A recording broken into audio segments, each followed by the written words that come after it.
Tell us about Klaus Schwab. So Klaus Schwab is the chairman of the World Economic Forum. The World Economic Forum was his brainchild back in 1971. He comes up with this idea, the World Economic Forum. The idea is to bring big corporate leaders together with government leaders, with NGO leaders, with other movers and shakers, I guess, like Greta Thunberg, and get them to rub elbows in massive fancy ski resorts and these kind of future visionary kind of how are we going to shape future society meetings that for very many years were famously held in Davos in I've been to Switzerland. Davos for the World Economic Forum. Really? Not actually at the forum, but in the peripheral events. Oh, yeah. Well, Yeah. that's him.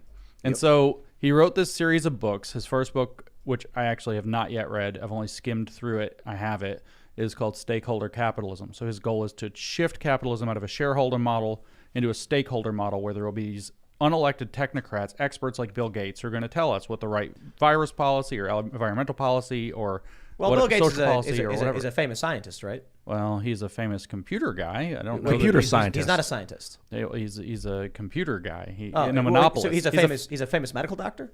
I don't think You he's would think medical so, A though. virologist? No, not in my. He to works my in range medical of in some way? No, he talks about it a lot. I think he works Well, in that's medical in the sense of genetically engineering mosquitoes to give you herpes or something. That's slander. He doesn't really do that. He does it to give you AIDS. I'm just kidding. No, what he's literally doing is genetically engineering him and his foundation, I believe. Genetically engineer mosquitoes that are like sterile so they can't reproduce or something. So that to eradicate malaria, that was one of the projects. He's actually talked, I don't know how far the research is, he's actually talked about modifying mosquitoes to get them to deliver vaccines as well. That's terrifying. what? Which is scary. I know. Where I think I'm he gonna I Google think he What do you said mean? that, but he actually bought a bunch of stock in the mosquito spray companies, so he knows everyone's going to load up on that stuff. What's the difference between shareholder and I'm just want to point out that I'm well past the point of hearing something that sounds insane and immediately saying it's insane, because when we had Alex Jones on Yeah. and he told us we were eating cloned beef and I was like, no, we're not. And then I Googled it and it's just true. And then Luke Rudkowski was like, Bill Gates funded microchips to for microchip birth control for women. And I was like, Luke, come on. And then I Googled it and it's just like There it is. Reuters reports it. So we have science.org, NewsGuard certified, 100 out of 100. Researchers turn mosquitoes into flying vaccinators. As I was saying. So anyway, They do say it's unlikely to take off, but your point was that it was being funded. it's being floated and funded. Yeah. So anyway, Creepy. stakeholder capitalism is that we replace shareholder decision making with stakeholder decision making. So these are technocrats, experts. The experts will tell us what the right environmental, social, and corporate governance policy, ESG policy, will be to run a company successfully in a sustainable and inclusive way. That's the language they use. And a stakeholder, for instance. Stakeholder is somebody who represents people who they claim hold a stake in what comes out. So if an oil company, for instance, creates pollution either directly or indirectly by selling its product, there are climate experts who are going to be representative stakeholders that are going to dictate what that oil company can do and can't do. So the victims of corporate waste are the stakeholders in this situation? No. Experts who are appointed by other experts in a closed network become the stakeholders. Why don't we do this? Why don't we do this? Let's make the They've got a good track record. Fredamastani Economic Forum. Yes. Oh yeah. Will be held at my new ranch, Fredamistan, and I'll be the Klaus Schwab.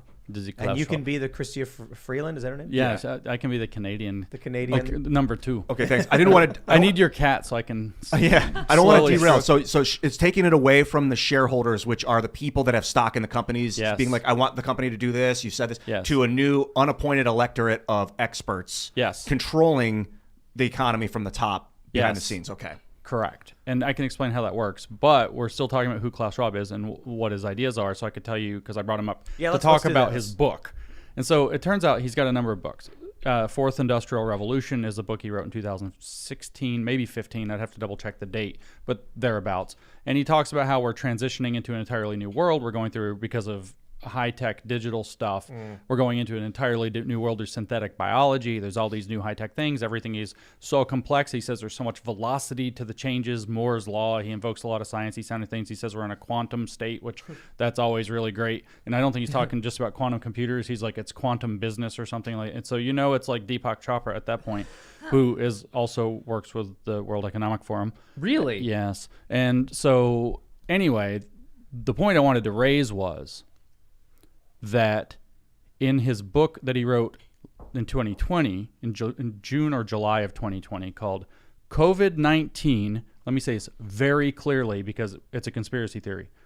Klaus Schwab, who directs this gigantic future-facing World Economic Forum that has sought since 1971 to remake the world economy and all of its tools, and has brought together the biggest world leaders in governance, corporations, and institutions to help do so in a yearly meeting, plus having thousands of employees, or at least hundreds of employees worldwide. He wrote a book called, let me not stutter, COVID-19, The Great Reset. That's the title of the book. When did that book come out? In June or July of 2020. Seems quick, doesn't it? Perhaps. Like 4 months into the pandemic, which was a very narrow window of opportunity to remake our global economy.